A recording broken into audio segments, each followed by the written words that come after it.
The following is a Hoop Ball presentation.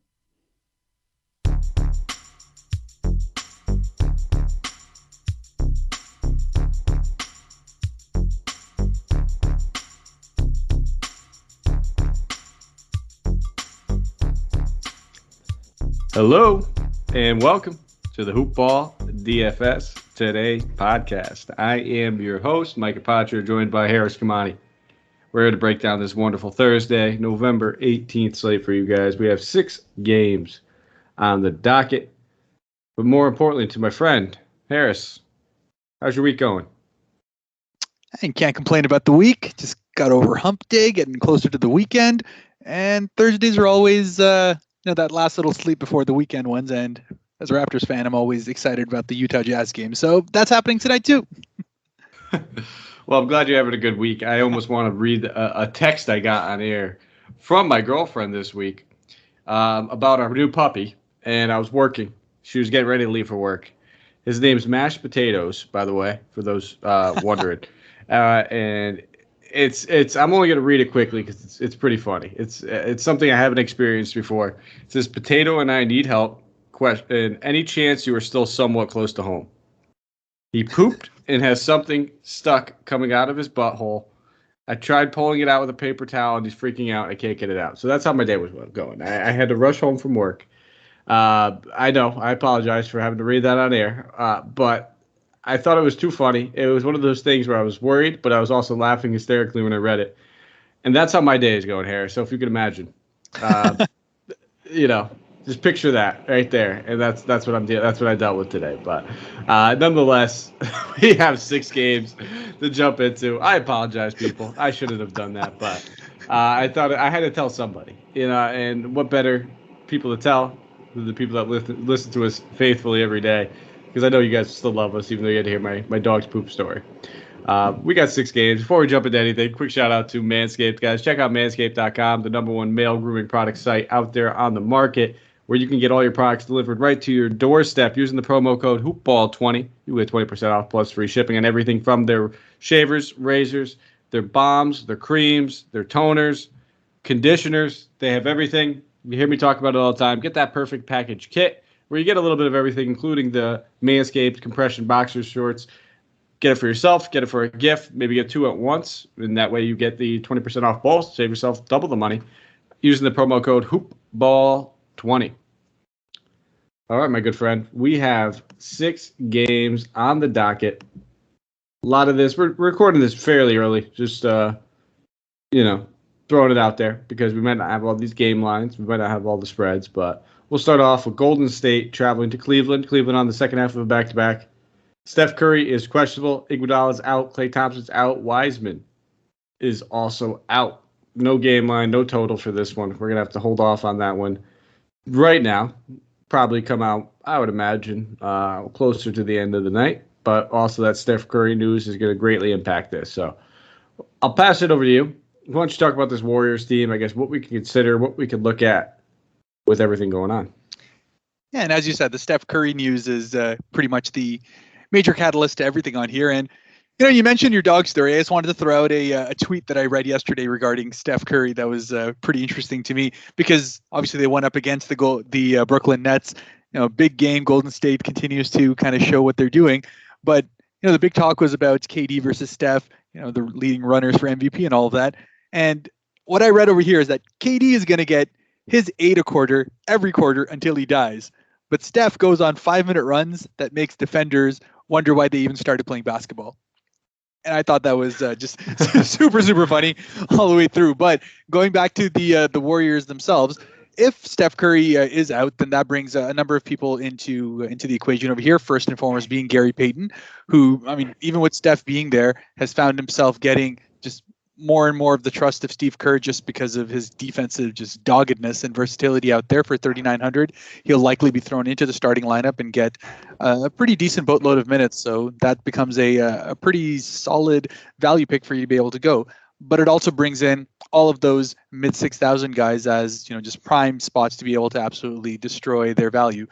Because Cleveland is coming in on a back-to-back as well. They're playing tonight. They're going to likely be coming in with heavy legs. They're also dealing with a number of injuries on their end.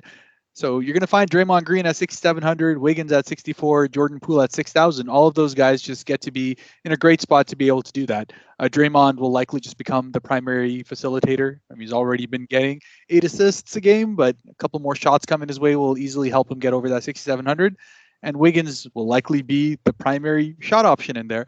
Had 11 shots in the last game, but 19 the one prior to that, and just overall has been playing a lot better for the last little bit. So those 4 major guys are the ones I'd be looking at. And maybe you can take a little bit of a look at Damian Lee as well at 3,200, but I'm less excited about him. I think you said it perfectly. Yeah, I think if Curry's out, we're playing 2, possibly even 3 of these guys. Curry's usage is off the wall this season. Gary Payton would most likely, I think he would draw the start. I don't think they. That being said, Jordan Poole has also been one of their primary ball handlers as well. So they could always opt to start Poole at point and then maybe just slot, Damian Lee up at the shooting guard.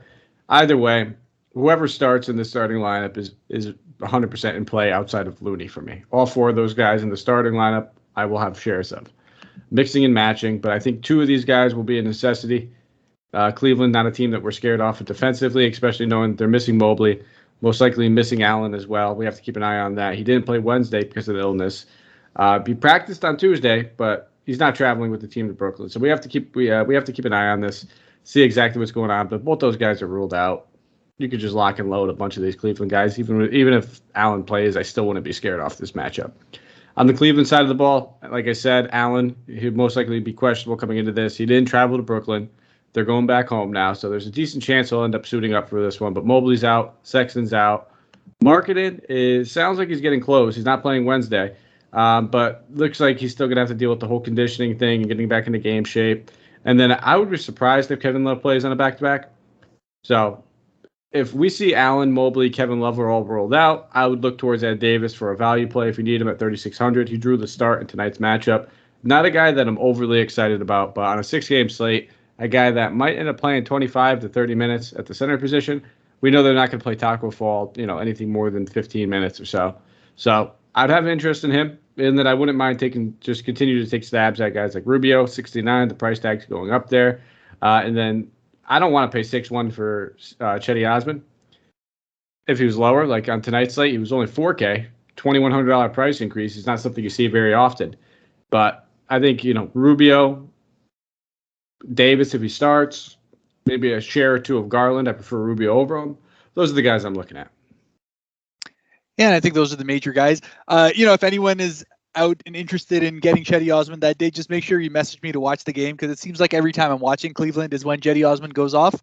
So, just might be one of those things where if you have him on. But as you said, is he Rubio, Canadian? No, he's not. He's Turkish MJ. Actually, funny enough, a good friend of mine who's actually Turkish, played basketball out there and grew up with Chetty Osman. So he's played a lot with him, and it's one guy I always get messages hyped up every time he does well. So it's just kind of awesome. A funny connection. Yeah, it's pretty cool.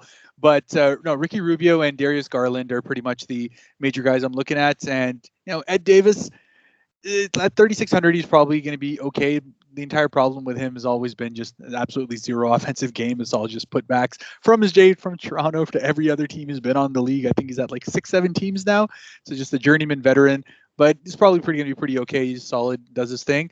And Isaac Okoro continues to be just an enigma. He should be good. He's getting all the minutes. They clearly believe in him. They give him enough opportunities to be able to do it, but he just doesn't.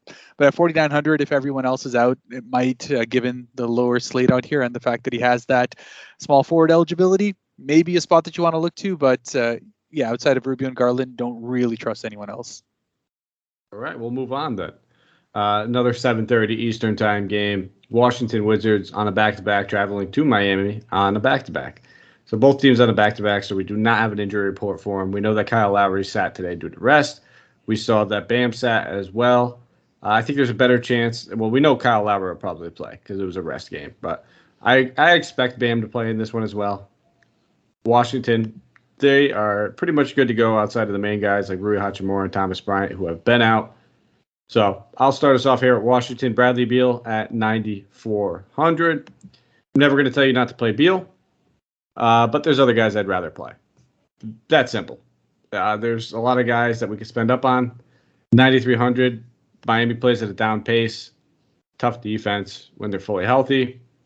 I'm good with that. And I'm not paying 8,100 for Spencer Dinwiddie. Probably not paying 62 for Montrezl Harrell. And I'm most likely not paying 66, although that's probably 63 is probably where Kuzma should be. I just don't see myself going to anybody on Washington in this matchup. So I don't know if you have anything else to add to that, or if you want to just take over for Miami. Yeah, I think honestly the only guy in Washington that I may have been interested in is Denny Avdia, just purely because of his price tag and the fact that, again, something about that double small forward eligibility, and he's just getting more involved within the offense itself. Got a double-double in the last game, and I expect him to continue to get pretty decent minutes on a team that, frankly, needs his versatility out there. So, yeah, outside of that, not interested at all, but I think I'm finding Avdia coming up in a couple of my lineups. But going on to Miami themselves, I said the Bam Adebayo situation. He's been ruled out for the matchup today. We don't know about what's going on tomorrow. But if he's out, then I'm likely finding myself going to Dwayne Dedmon, 4,100 again. Between him and PJ Tucker, they're both finding ways to be pretty good for their price tags. And at that low 4,000s mark, pretty good spot to be able to get likely decent value, at least 5x, if not 6x coming out of there. Dedmon has shown himself to have the capability to be able to draw bigger nights if he gets a little bit more involved in the offense. So I'm not too scared away from going there. And then Tyler Hero just continues to be a guy that, every time I don't take him, he hits me, so I better start actually recommending him. So at 7,300, obviously his price tag continues to go up, but he's dropped 40 plus in each of the last two games. Obviously, Jimmy Butler being back takes a little bit of that shine away, but honestly, he'll still find himself to have huge usage. They just give him all the shot attempts that he wants, and he's hitting them at just such an efficient rate that you find most nights that he can just smash his value through the points and a couple of ancillary stats themselves. So the two major guys that I'm going for, and maybe I have some Jimmy if I can believe myself into having that this game will be closer than I think it'll be, but I'll probably just go with the cheaper guys here. Yeah, I'm kind of exactly right there with you, where I always play a little bit of Hero. Has that 40-point upside when everyone's healthy. It's just that simple. I don't love the $7,300 price tag unless someone's sitting, but we know how offensive-minded this dude is. He's going to get plenty of second unit usage, if I could say that. There we go. So I definitely have some interest in Hero. Keep an eye on it. Maybe Jimmy sits, knowing he's coming back from the ankle injury on the second half of a back-to-back. If Bam sits, we're locking and loading Dedmon again. Doesn't matter about the back-to-back. It's just good value on a 6-game slate that we're going to need to take advantage of. On to the third game. LA Clippers traveling to Memphis. They are taking on the Grizzlies. A lot to talk about here. Nicholas Batum is doubtful. Right Achilles soreness. Serge Ibaka ruled out. Keon Johnson, Kawhi Leonard, Marcus Morris Sr., Jason Preston, Justice Winslow, due to personal reasons, all ruled out. And then Terrence Mann's questionable. So they're a little banged up, if needless to say. And then for the Grizzlies, they are good to go. Only injuries aren't injuries. They're just people that are actually in the G League.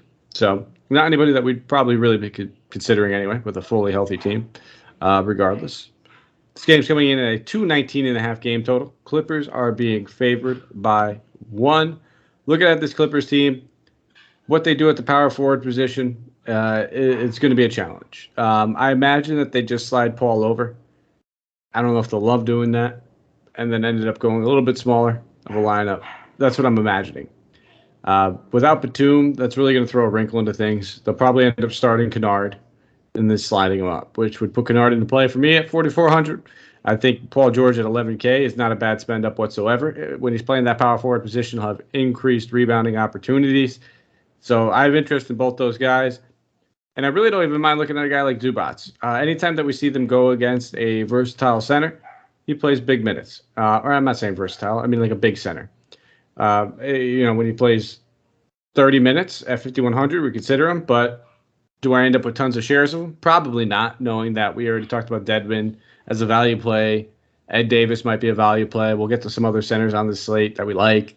So I don't see myself having a ton of share of Zubac, but those are the main guys I'm looking at. I think Bledsoe and Jackson are priced appropriately. If I knew Jackson was going to take as many three-pointers as he did last game, I'd have a little bit more confidence. The guy took 17 threes last game out of 22 shot attempts.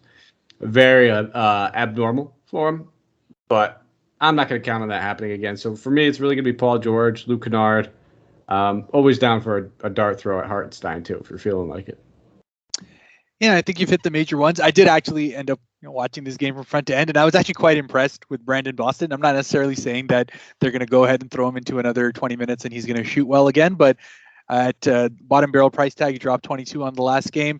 They clearly liked what he had to offer. He showed some upside as far as the offensive side is concerned. So again, dart throws at the end. I usually don't find myself spending up on the shooting guard spot if I can potentially avoid it. So that's a spot if you really want to dig deep and get a guy who may have low ownership and be contrarian on a 6-game slate. That's it. Otherwise, obviously the main guys still remain the main guys. All right. Well, looking at $10K for John Morant, are you paying that price tag? And I guess if not, who else are you looking at in Memphis? Yeah. So this game, as you said, the spreads make it seem like it will be quite close. I actually expect it to be quite close.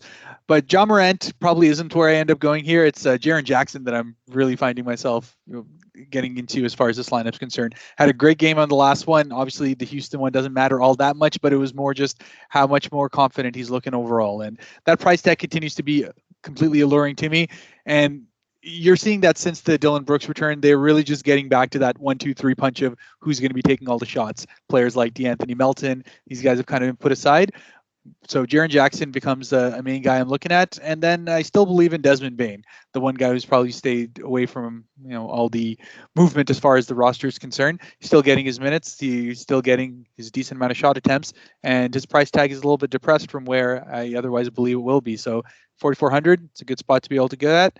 And John Morant, I'm going to join you in taking it on the chin tonight. Yeah, I've been taking a lot of those on the chin. He had like 4 straight 50-point performances. I'll take another one. I'm already on the train. I might as well just keep riding until I get to my destination where it's another 40-point game or something like that. But I'm with you. I think Desmond Bane, Jaren Jackson are probably the 2 primary options I'm looking at. If you wanted to play Brooks, I wouldn't fault you there. But Brooks is not like one of those guys. He's like Harrison Barnes to me. I don't play them. Sometimes it hurts, but I think it'll be okay on a 6-game slate. If it was like a 4-game or a 3-gamer, I'd probably have a little bit more interest. But I could easily see him having a good matchup, especially if George moves up to the 4 and he ends up getting that Kennard defense. I think he'll have a good game. Jackson, if he can stay out of foul trouble, we know what this dude's capable of. It's just that simple. It's just always foul trouble with him. And he's been pretty good over the past 4 games. So feeling a little bit better about Jaren. We will move on. 4th game of the night, 8 p.m. Eastern Standard Time game. We have the San Antonio Spurs traveling to Minnesota, taking on the Timberwolves. Minnesota on the second half of the back-to-back, so no injury report for them. Jakob Poeltl still ruled out for the Spurs, and as well as Zach Collins. So, I mean, I don't expect to see much of Zach Collins at all this season regardless. But the 2 big men continue to be out, so we could probably count on Drew Eubanks drawing another start. Dejounte Murray, 9,800. Yep. He's in play for me, man. I prefer him over Ja. I don't know if we'll be able to get 2 studs on the slate. There's a lot of guys to spend up on, but he's easily up there as like a top 3, 9,500 plus option for me with George, with Jokic when we get there. I'll probably even play a little bit more of him than Jokic, just knowing that Jokic is that $12K price tag that we'll get to. But he's certainly in play for me. No doubt about it. This is a fantastic matchup for him. The dude's been absolutely crushing it, getting a ton of usage, getting all the ancillary stats that we need to see. Now, outside of him, I mean, we could capitalize on some other spots. I'm probably not going to play too much Derek White. Hasn't been a guy I played too much all season long. He's coming off of a rock-solid game, don't get me wrong. But I haven't seen that upside from him. That's my main concern. So if I'm not getting the upside, I'd rather just spend down on somebody that's like 4,500, save $1,000, get that same like floor/ceiling if I could. So I don't see myself going to Derek White. I normally want to target centers going against Karl Anthony Towns, but Drew Eubanks doesn't have much of an offensive game. He's been rock solid at 4,600, where he's putting up at least 20 DK points, at least 23 DK points in 4 out of the past 5 games. So I don't mind him as a value play.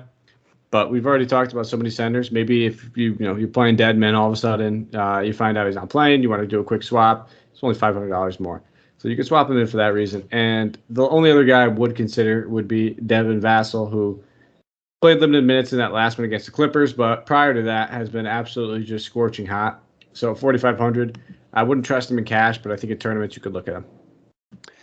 Yeah, and that Dejounte Murray and John Morant kind of like seesaw battle was essentially what got me the same way. At 9,800, he's pretty much locked in the vast majority of my lineups. I love him in this matchup. I expect this game to actually be the highest scoring game of the night. So I'm expecting this to be a pretty good fantasy one, so I might see myself stacking a number of these guys over here. Maybe not so much on the Spurs, because outside of, honestly, Dejounte Murray and maybe a little bit of Keldon Johnson, if I can get myself around the fact that he has his odd games where he goes off. But it's just someone that they have clearly got more of the usage going to as a second option as far as everyone else goes out. So those are the two major ones. But on the Minnesota side is where there's just so many options over here. I was very happy with the way Karl-Anthony Towns played in that last one where I called him out for the Phoenix game. So I'm glad that came through, and his price tag is gone ahead in that 10-5 spot, which is probably a pretty fair price tag for where he is. But given the fact that the Spurs are missing a Jakob Poeltl and really don't have the size to be able to do much against him, I expect he'll just go ahead and feast on this game as well. And I mean, last I checked, the game total on this one is like 223. So Cat is in a pretty good spot for me. And this is more of a side thing. I just think Malik Beasley has to be better for the Minnesota Timberwolves to be able to do something. He shot 11 threes last game, and honestly, the only thing missing is for his shooting percentages to go back to even half decent to what they should be. And really, at 4,400, to me, there's enough upside over there to be able to take him on a high-scoring matchup, because I probably won't find myself paying up for D'Angelo Russell or Anthony Edwards. I just find myself not trusting them enough for their 7,000 price tag, but I still want the exposure. So I have a feeling I'll be going to a little bit of Malik Beasley and maybe even a little bit of Patrick Beverley, but probably not as much. Yeah, Edwards has been really struggling with the shot over the past 3 games. It's a decent bounce back spot for him. 7,700, we're finally getting him below that AK mark, which kind of made it hard to play him, knowing that he's been getting a lot of those 40-point, 42-point games. AK, it pays it off. It's not going to lose you lineups, but it's also not going to win you any either. Outside of that, I think Cat could easily smash in the spot. You said it perfectly. No Poeltl. Makes it easy for him. It's a back-to-back, so it's worth noting that, mobile centers, shooters, things like that in back-to-backs are something I try to avoid. On a 6-game slate, I'm not going to cross them out. I'm still probably going to play Paul George over him. I'm still probably going to play a guy like Dejounte over him. Only other guy I would consider would probably be Beverley. I know you said Beasley. I think both these guys are very much in play. I think that they might just try to, cut the snake's head off. If they want to win this game, it's pretty easy if you take Dejounte Murray out of the equation. And Patrick Beverley's the one guy that has enough energy on a back-to-back where it doesn't even matter for him. Dude's like the Energizer Bunny. So I have no issues looking at Beverley as well. 2 games left on the slate, 9 p.m. Eastern Standard Time game. Philadelphia 76ers traveling to Denver, taking on the Nuggets. For the Nuggets, Will Barton is doubtful. Jamal Murray, Zeke Naji, and Michael Porter Jr. all ruled out. And for the Sixers, Joel Embiid, Danny Green, Ben Simmons, Grant Riller, they are all out. So starting off this Philadelphia 76ers team, Tobias Harris coming in at 8,800. Don't love paying that price tag for him. I'll probably take the pass. If he beats me with it, I'll take it off the chin. I got no issues there. And I was kind of shocked about the Andre Drummond 12 minutes in the last one. I mean, they were getting cooked. The game got out of hand pretty quickly. But still, you need the size out there. You're going to need it against Jokic. I think Jokic cooks him. I don't see any way in hell that Andre Drummond could keep up with Jokic. Jokic could just pull this out to the 3-point line. He's going to facilitate. He's going to take Andre Drummond out of his element. So I just don't see myself going to Drummond, but I was still just shocked that he only played 12 minutes in that blowout against Utah. Outside of those 2 main guys, I'm probably not paying 71 for Maxey. Wouldn't mind taking 4,900 for Seth Curry. It's probably the only guy I really have any interest in. And if Shake Milton's going to be playing big minutes again, we could sign ourselves up for $5K, but that was a blowout. He played 35 minutes. If it was closer, does he play that much? I don't know. Doc Rivers really likes him, so there's a chance. But the guards, the the backcourt are the only 2 guys I really have any consideration for. Yeah, and honestly, of all the games in the slate, this was the one where I'm like, Philly's going to get the doors blown off him. I was actually not all that interested in looking at the guys anyways. Shake Milton and Seth Curry, as you said, are probably the only ones to be able to get some exposure, just because, one, I expect Shake Milton to play, and Seth Curry just has the capability to be able to put that up quickly in a low player option. And again, that shooting guard spot, which I like to try to see who I can get there on the cheap, who may handle the ball a little bit.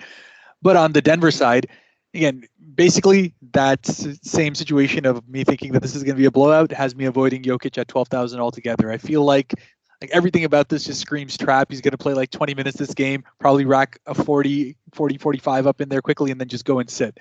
And that's happened in previous games out there. And that's why in this case, where I'm looking at is more the Monte Morris, the Bones Highland, those areas where those guys are likely going to have to play just because there's not really many ball handlers in there in general.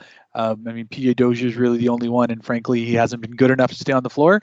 So Bones Highland, 3,400 has been one of my major ones, probably my favorite cheap pick of the night. Obviously, he was dealing with an ankle injury in the previous one, but he looked okay. After that, they said he's fine and he's not going to suffer any sort of limitations from that. So I expect him to get more of an opportunity in this game, and as the game gets further and further out of hand, I expect him to get some decent minutes in there as well. Yeah, it's tough to pay I wouldn't say it's tough to pay the 12K price tag. Denver's favored by 7 right now. It's 210 game total. So I don't know if I'm going to. I build multiple lineups every single night. So I'm going to have some shares of Jokic. If you're building one or you're playing single entries, it might just be better just to avoid this whole situation and all. But if the game stays close, I have no worries or no issues about Jokic paying off that 12K price tag. I think he can easily get 60. With all the usage going around, with no Will Barton and no Michael Porter Jr., he's done it more often than he hasn't. So, I especially with this matchup going against Drummond, I expect him to cook. Now, if the game gets out of hand, though, like you said, we're going to be looking at some of these backup guys like Bones Highland. He's coming off of that ankle injury, but he looks like he's good to go in this one. He's not in the injury report. He should be fine. If he plays 22, 23 minutes at 3,400, he's a rock-solid value play. If you want to look at a guy like Jeff Green, wouldn't fault you. Haven't really seen the upside to get too enticed or too excited about it. So I'll probably end up taking a pass, knowing that we've already talked about several value plays that are a little bit more confident in their upside. And then the only other guy that I think is worth mentioning would be Aaron Gordon. But again, I haven't been seeing that upside. It's due. He's surely due. One of those like 40-point games are around the corner. I can feel it. But I'm not going to sit here and throw money into a well wishing that it's tonight. I'm not going to bank on it. When I see it, I'll consider him. But until then, I'll take a pass. Final game of the night. Toronto Raptors traveling to Utah, taking on the Jazz. For the Raptors, Precious, OG, Chris Boucher, all questionable. For the Jazz, they are good to go. Even Rudy Gay is now back. He is probable, so we can expect to see him probably cut into the Eric Paschall minutes ever so slightly. 210.5 game total. Utah being favored by 10 points in this one. A little disrespect towards your Raptors, man, but I'll pass it over to you for the Raptors. Yeah, the OG Anunoby news is the biggest one of this, right? He's got a hip contusion. He's questionable for the game.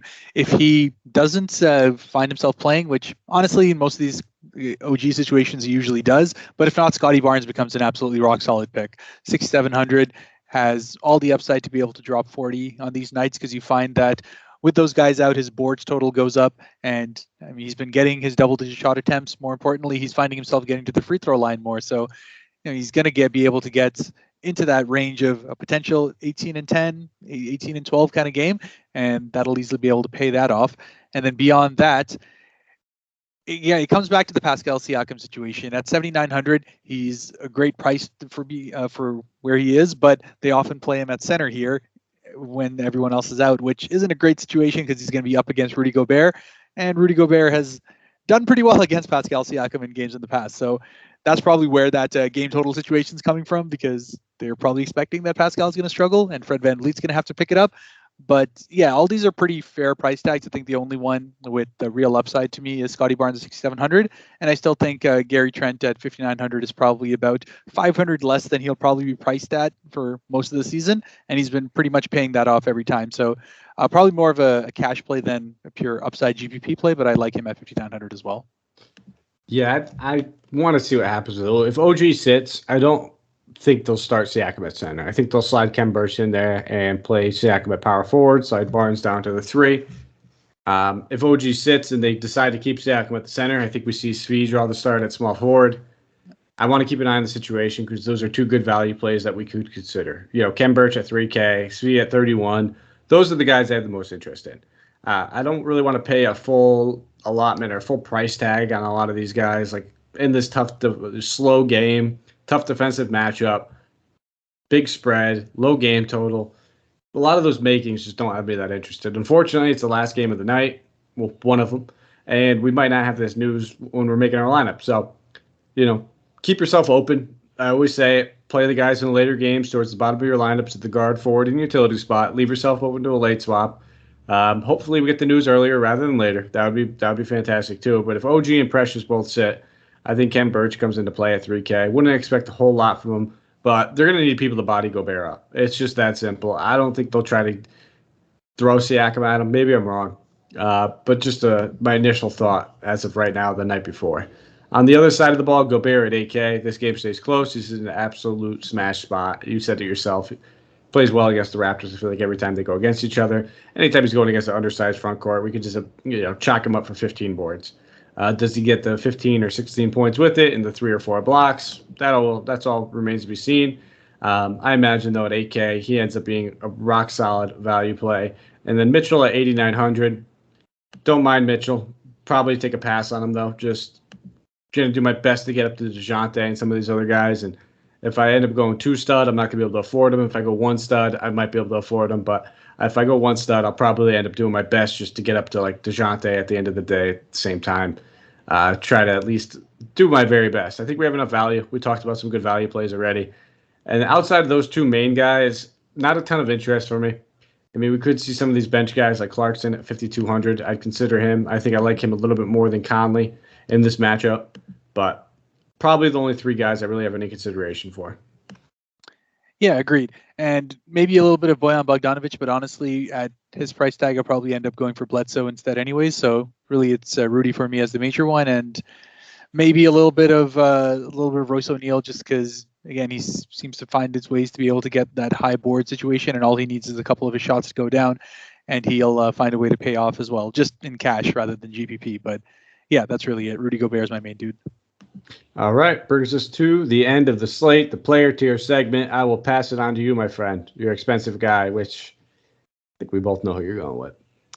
Yeah, and at 9,800, this has pretty much been the guy that I've absolutely locked in as my stud of the night for the matchup and for everything else. Dejounte Murray just continues to be the main guy for the San Antonio Spurs. I mean, dropped a pair of 60s coming into this, and honestly, the way he's playing, he's probably going to end up into the 10,000s as far as his price tag is concerned as well. So enjoy it while it lasts. It's a great matchup. Just lock him in. Yeah, it's always tough when you get those slates where it's got like John Morant, Dejounte Murray, and LaMelo Ball. Because we know all 3 of those guys should be priced right around that 10K mark, a little bit more. They all have huge upside. We've also seen the floor bottom out on all 3 a few times, but you don't have to worry about me playing anybody but LaMelo and Dejounte. I just take it off the chin with Ja. I'll go with Paul George at 11K. I think raw points are going to matter on this slate, and if you have the extra money because of the value that is there already and opens up, he's a guy I'm going to want to look at. Like you said, we expect this game to be fairly competitive. I know Dylan Brooks helps him a little bit defensively. He's a good defender, don't get me wrong. But if Paul George is playing that power forward position, he's going to get a mismatch on Jaren Jackson Jr., a little bit of increased rebounding opportunity. Sign me up for that. Who are you looking at in the mid-tier? Yeah, and I think you just got it spoiled at the end there with the Jaren Jackson, and that's exactly where I'm looking at. 6,300, just so much upside that's there. Coming off a pretty good game. It's all about, as you said, staying away from foul trouble, which he's done for the last 4 games now. Hasn't had more than 3 fouls in each of those, which is great. I expect this matchup to be a lot closer than some of the latest ones that Memphis have had. And with that comes the upside of him dropping 40 plus on them. And the Clippers are just never all that amazing at defending bigs in general or stretch forwards. So looking forward to a big night from him. All right. Well, I'm going to have to give 2 here for the mid-tier because one's going to be an injury caveat. If Steph Curry sits, I think Andrew Wiggins at 6,400, you're going against his former team. Sign me up. I'd expect him to have close to 20 shot attempts, which would give us, the past 2 games where he shot at least 19 times. He's put up at least 40 DK points. So at 6,400 in a matchup against Cleveland on the second half of a back-to-back, if Steph Curry sits, I have a lot of interest there. But, of course, with the caveat that if Steph Curry plays, we're going to need somebody else here. And at that point, I'd probably lean a little bit more towards, I think, a guy like Draymond at 67 in the same game. I think whether Steph plays or not, he's in play. Or you can always look at like Tyler Hero. We have to keep our eyes on that news as well, though. So a lot of these mid-tier guys are going to really be determined by who's played and who's not for me. Luckily enough, that Warriors-Cleveland game, that is the first game of the night, so we'll have that news. Same thing with the Washington-Miami game. So that's where most of the injury news that we're keeping an eye on is going to be. and we will have it. So there you go. On to the value. What do you got? Yeah. And much like this is probably two that I have to give as well. Again, injury caveats. If Steph Curry's sitting out, then Gary Payton comes into play for me. Absolutely chalk as far as I'm concerned for 3,900. But in a regular scenario, I'll probably say Bones Highland at 34 is my favorite one. Just because, again, I'm going back to I expect Denver to do really well at home in this matchup. I don't expect Philly to actually put up all that much of a fight, even though the total seems to say otherwise. But of course, that's why you have multiple lineups. But regardless, Bones Highland just needs to get minutes. He's been rock solid in any game in which he's gotten 20 minutes or more, and I expect him to be able to get back to that regular game total, giving him that 30-point upside. All right, my friend. I'll go with Luke Kennard at 44. We already have that news. I would probably say Dedmon over him if we knew that Bam was sitting again, but we don't. So I'll go with Luke Kennard at 4,400. I'd expect him to play 30-plus minutes in this game with no Nicholas Batum. Haven't seen too many of those ceiling games as of recently, but throughout the season, he's dropped plenty of games of 25-plus, a couple in the 30 range. So at 4,400 in this matchup, I think he's a fine play. And that brings us home. That is everything. So, Haaris, let the good people know where they can follow you on Twitter. Absolutely. At HAK_devil, you can get me on there, and you can tell me about whether the Philadelphia 76ers are actually going to put up a fight in this one, because I think you can just cross this match off. That's just me. You can find me at Mike Apotria, MikeApotria. Give us a thumbs up, 5-star rate and review, wherever you listen. We greatly appreciate it. iTunes, Stitcher, Spotify, iHeartRadio, you name it, we're there. All over the place. Find us, 5-star.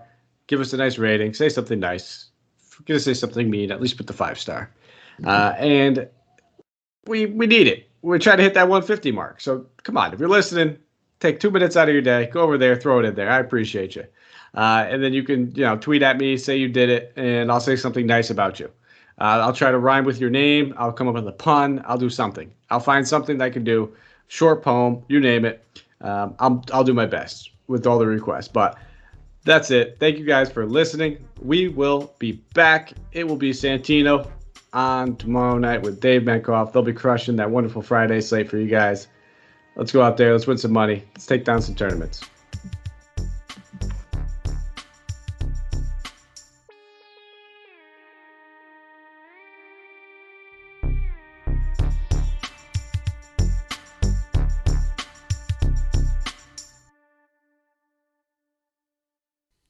This has been a Hoop Ball presentation. You know when you order a new video game, or a golf club, or a blender, and then it arrives at your door, you get a little thrill. Imagine how much more thrilling it is when you order a new car. With Nissan at home, you can shop for the perfect ride and order it without ever having to go anywhere. Sure beats a golf club or a blender. Buy a new car entirely online with Nissan at home. Delivered direct from dealer to driveway. Thrill starts here. Services may vary at participating dealers, subject to applicable law. See dealer for details.